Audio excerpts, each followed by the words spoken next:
こんにちは、マリアです。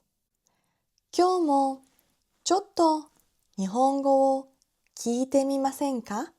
突然ですが、皆さんに質問です。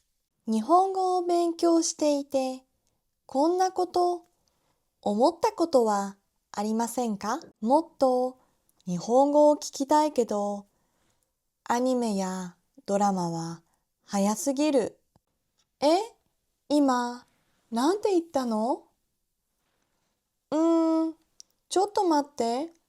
もう一回。でも、もちろんアニメは止まってくれません。そして気づいたらストーリーがどんどん進んでいて、もう何が起きているのかわからない。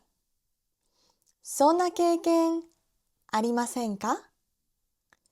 実は私の生徒さんもよく同じことを言うんです。授業では日本語がわかるのに、アニメやドラマを見ると急に難しく感じる。そしてよく聞くのが、先生、アニメの日本語は本当に日本語ですか？はい、日本語です。でも実は少し特別な日本語なんです。アニメではキャラクターによって話し方が少し個性的だったりします。例えば、侍みたいに話すキャラクター、すごく元気でめちゃくちゃ早く話すキャラクター、あるいは、ふふふみたいにちょっと怪しい話し方のキャラクター。現実の会話では、そこまでドラマチックな話し方はあまりしません。だから、日本語を勉強している人にとっては、少し難しく感じることもあります。そこで私は思いました。じゃあ、日本語を勉強している人のための聞きやすい日本語のポッドキャストを作ろう。アニメほど速くない。でも、教科書みたいに硬すぎない。そんな日本語を話す場所を作りたいと思っています。このポッドキャストは、日本語を勉強している人が聞き取りやすいスピードで、できるだけシンプルで自然な日本語を話していきます。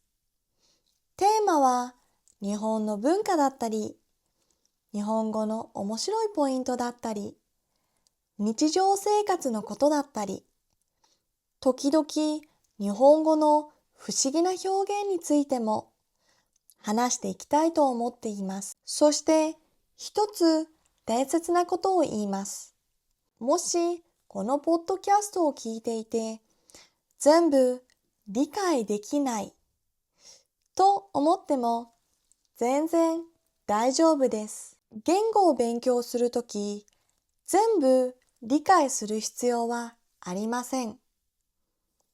大切なのは日本語の音を聞くこと、日本語のリズムに慣れること、そして日本語に少しずつ慣れていくこと。だからリラックスして聞いてください。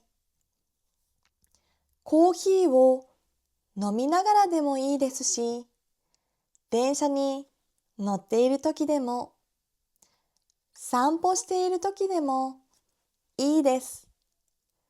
日本語を聞く時間を少しずつ作っていきましょう。そしてもしこのテーマについて話してほしいというものがあれば、ぜひコメント欄で教えてください。皆さんと一緒にこのポッドキャストを作っていけたら嬉しいです。最後まで聞いてくれてありがとうございました。それではまた次のエピソードで会いましょう。またね。